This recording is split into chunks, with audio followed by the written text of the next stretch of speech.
Hi, friends. Thanks for sticking around. Uh, this was a cool game.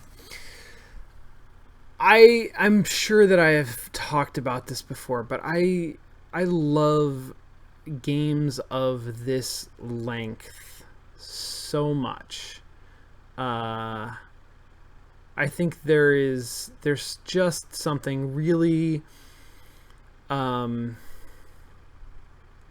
there's something really precious about being able to express something well interactively in this kind of a length, and I think it's akin to um, you know any kind of brevity in art, being able to express an idea eloquently in short form is always impressive, and it's something that I always value because I've heard people talk about it in these terms before, but I really do think that a work like this um, values my time as a player and sort of knows that it can tell the story that it wants to tell um, in a way that is really, really accessible, not just mechanically, not even just narratively, but also uh, in its form, in its size and scope. It makes it easy for someone to approach it and experience it and digest it.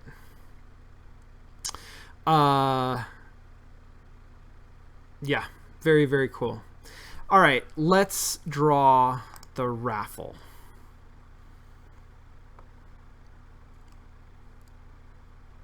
Drum roll, please. Jay LeClanche. Congratulations. Thank you for participating. Very much. I hope you enjoy this copy of Old Man's Journey.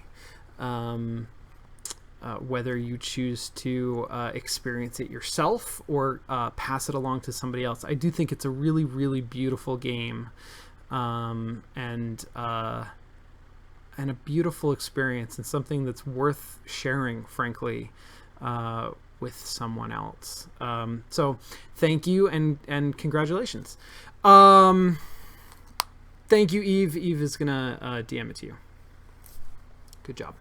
All right, we're gonna look at questions from the Q&A, and I am going to answer them more thoughtlessly than I typically would. So question from earlier about how does representation and feeling of memory in this game compare with other games you've played and worked on.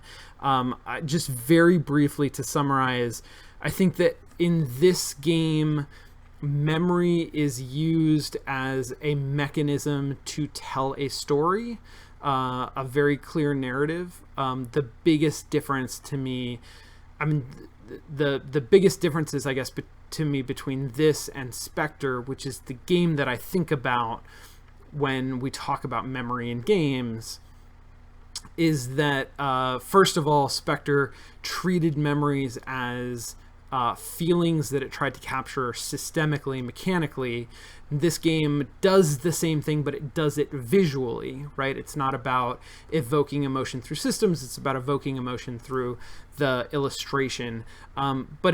But Spectre is also about the idea that a life is made up of many different stories, and those stories are infinitely intersecting. And so individual memories are each part of many, many different stories. That is what Spectre is about. Spectre is about the idea that from the sort of ocean of memory of a person's life, you can chart as many different courses as you can imagine. This is a game that is not about that in any way. It's about something completely different. And the thing that it is about involves telling a singular story, and in fact, in a way that it is more reductive in some ways, in a certain sense, than Spectre is, defining a character by the single story of his life.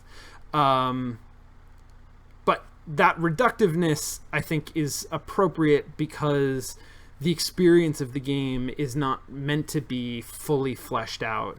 It is it uses that memory simply to deliver the sort of the narrative that it needs to create the arc that it is actually about. Is there a difference between not liking a protagonist and not relating to one? Do they necessarily come together? They're different things. And the relationship between those two different things, I think, is a tool that storytellers can use to evoke all kinds of different interesting reactions in players. I think that there's lots of stuff that is interesting about stories where you like a character but do not relate to them, where they are somehow sort of heroically separate.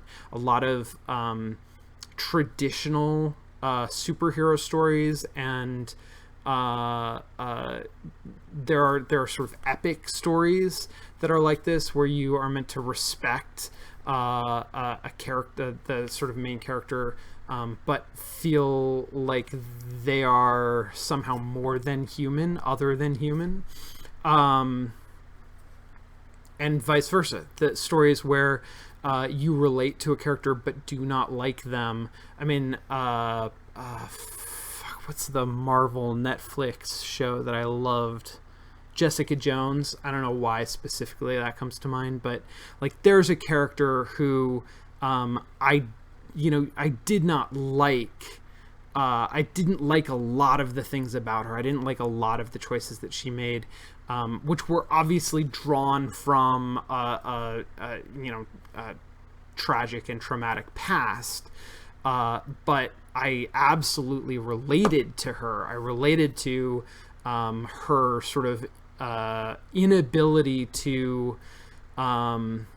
control things in her life because of damage that had been done to her. I think that's supremely human and something all of us can relate to, and that none of us like to see reflected in ourselves or in other people, but can absolutely recognize. So very different kinds of emotions created when you separate out those two ideas. Do you enjoy experiencing games casually as much as breaking games down from a game development standpoint? Yes and no. I mean, I certainly do enjoy experiencing games I guess casually, informally, certainly. I mean, I love playing games, and one of the things that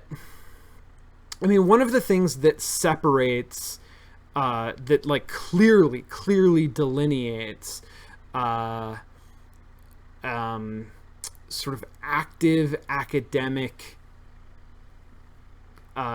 game literacy research, which is a real thing. I mean, when we talk about like what should you do to prepare, or what should a young person do, especially what should a young person do to prepare for a career in game design, one of the things that you should do is play a lot of games, but you need to play a lot of games in a particularly careful way. Playing a game a lot is not helpful. Playing lots of different games a little bit is much more helpful. And so, kind of along those lines, I have favorite games that I return to again and again because I find comfort in playing them. I enjoy them. And there's, substantially less academic value to me in playing those same games over and over and over again. Those experiences, I mean, that's something that I choose to experience just for the comfort of the experience, for the enjoyment of that.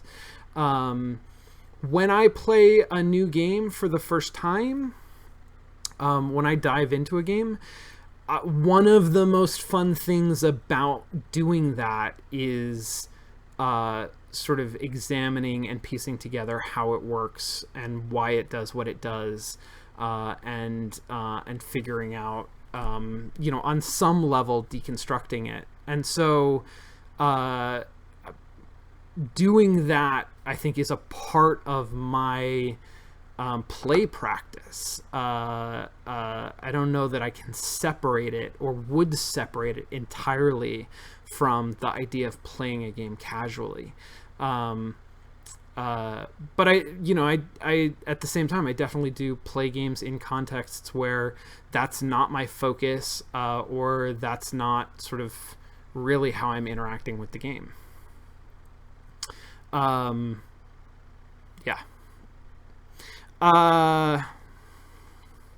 Aside from the story of the old man himself, you said several times that you were having trouble because you couldn't figure out the player's role in the game. I agree with that, but as the one playing, can you elaborate? Do you feel it got better towards the end? I feel like I did talk about this a little bit during the game and described some of how I was feeling, but to summarize that, I feel like there's a pretty dramatic change in my attitude and my relationship, my comfort, I guess, with that dynamic when I started to understand that I was not meant to be playing the old man, that I was not meant to be performing him or inhabiting him the way that you typically think about character-driven games. Typically in a character-driven game, you have a protagonist character and you map from the player to the character as close to one-to-one as possible. When you play the fucking Nathan Drake games, completely whatever the hell that is, when you play those games, you are Nathan Drake, at least in the gameplay segments. When you play Tomb Raider, you are Lara Croft. As much as the game is able to do it, it draws that connection. I feel like that was not the intent or the experience of this game.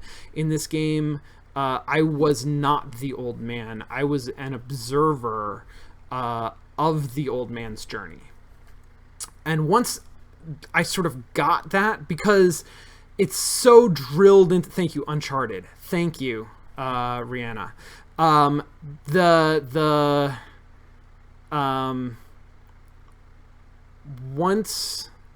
It's so drilled into us that character-based games have that relationship between the player and the protagonist. Once I sort of got over that, which was really just through like an amount of time of that clearly not being the relationship, once I came to terms with that, I felt a lot better. Like I lost a lot of my discomfort with how I was supposed to interact with the world.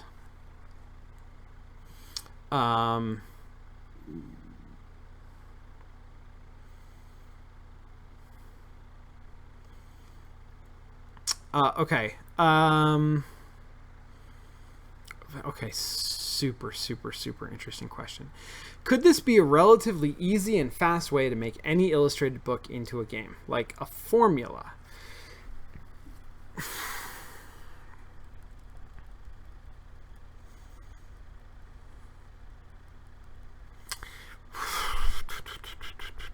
Okay, so I mean, in a sense, yes. I think that this is a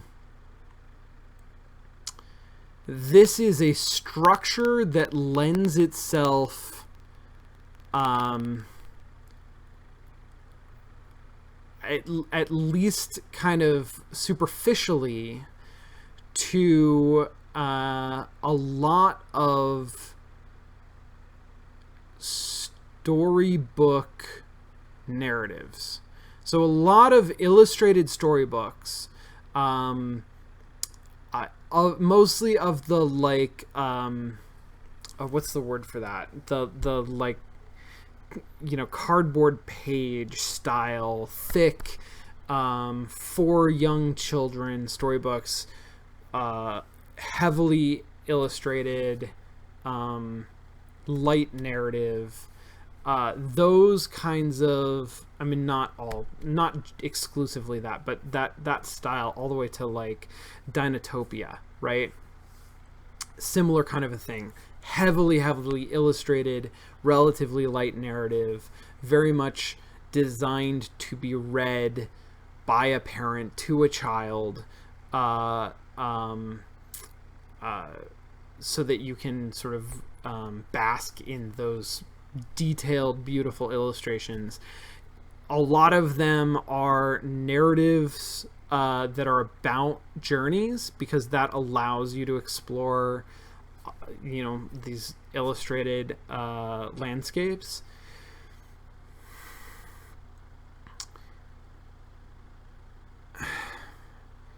There are elements of that you could take and you could map to a system like this.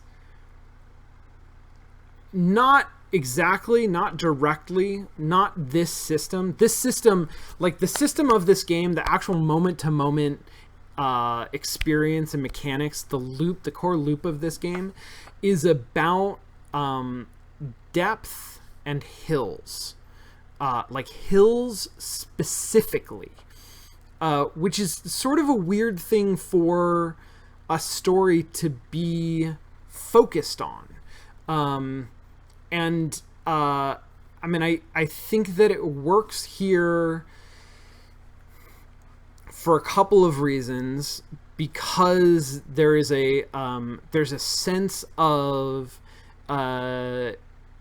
you are kind of the embodiment. You are playing as the player. You're playing an embodiment of the journey, and you're interacting with the environment, and so manipulating these hills sort of makes sense on that level. It's also really thematically resonant, both as the sort of opposite of the ocean. You're continually manipulating the land that the character is journeying over, and that's not coincidental. The moments in which the character interacts with water, in waterfalls, in the parts of the journey where he's on a boat, you lose control of him. So you really only have agency in the game while you're moving over land. At the same time, the way that he moves over land is hugely evocative of rolling waves, and the sort of ever-changing landscape of the ocean. So there's sort of a there's a contrast between this journey and the journey that he is remembering that took him away from his family in his past. But there's also a sense that he is bringing the ocean with him as he moves across the landscape, transforming it more into the sort of what's the word for the simulation of liquid in like computer graphics? Fluid simulation. Into, like, he's bringing a fluidity to the landscape as he moves across it. All of that is extremely specific to this story and to this art style, which is so focused on these sort of sweeping plains of hills stacked in a sense of in depth, sort of against each other. That an arbitrary storybook art style wouldn't necessarily map to that, and so you'd have to sort of abstract out some of that sense of exactly how you're manipulating the landscape in order to move across it. And either introduce new mechanics that are specific, that are more appropriate those stories, or take that out entirely and have the game be more about just moving a character across the landscape. At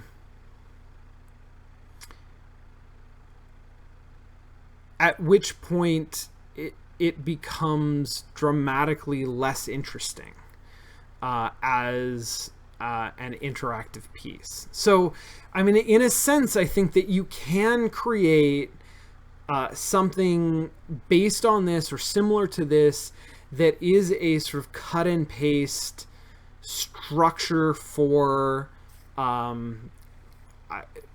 making storybooks interactive. But I think doing that robs the experience of something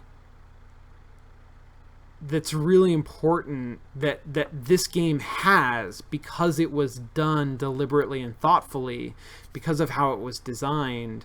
It has such a strong resonance, and it has such a strong cohesive aesthetic across all of its elements. Its visual elements, its animations, its color palettes, its soundtrack, and its mechanics. They all fit together very, very neatly. And doing anything cookie cutter, doing anything, in this sort of formulaic way, is going to lose all of that deliberate design. Okay. Would the game have been better if you actually played for a short while in each flashback, or is the imagery enough? I think that for what this game is trying to accomplish, the imagery does it perfectly.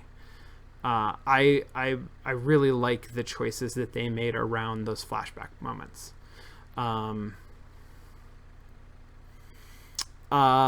Dragons. Oh God.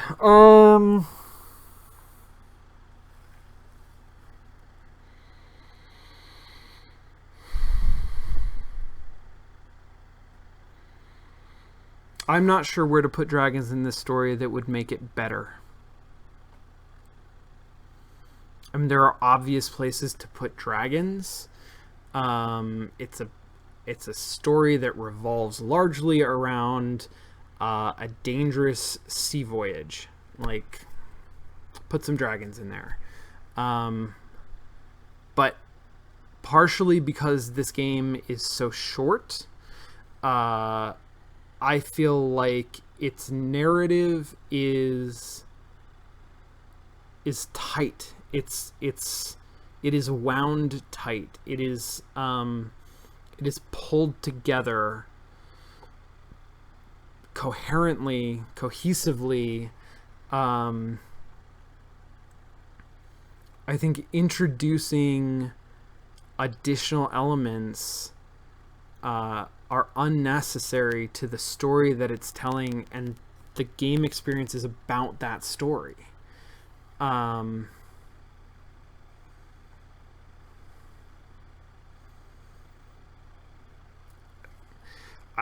Thinking about it, like taking our other tack, right, of okay, so maybe not literal dragons, but what about dragon mechanics? What about mechanics that break all of the rules? This game takes a very, very strong, deliberate, I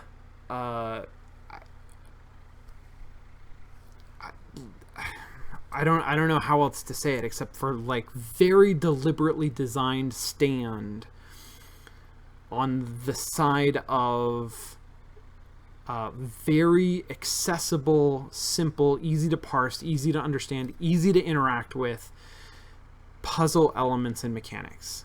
I feel like it would be brutally against that aesthetic to try to introduce something that is evocative of a sense of breaking the rules.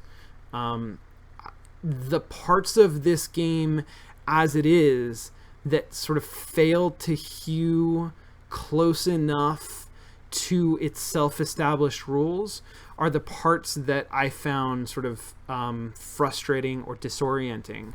The fact that I didn't always understand what I was supposed to do in order to inspire a memory, and whether I had to act at all, and sometimes it just happened. Like, that inconsistency threw me every time, and I feel like is one of the weakest parts of the game. So deliberately introducing inconsistency into this game, I think only would do it a disservice. So this is one of those rare games where I'm going to say no dragons. Let's just leave it alone. Okay. Thank you guys so much. This was a beautiful game. I'm so glad that I got to share this experience with you.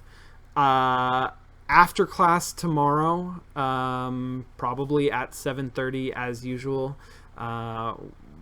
We'll start early if we have an opportunity to. Not sure what we're doing, but I think Jesse's bringing his Switch in, so maybe we'll play Mario Kart or something fun like that. No play-by-play next week. I am traveling on Thursday evening. We should be back as regularly scheduled the week after that. Thank you to everyone who subscribed tonight. Ruby Goldberg, Rihanna, and Shikandero. Thank you guys so much. You're pals. I really, really appreciate it. And thank you to everyone who has subscribed to this channel. It's wild to me that people would choose to do that. Thank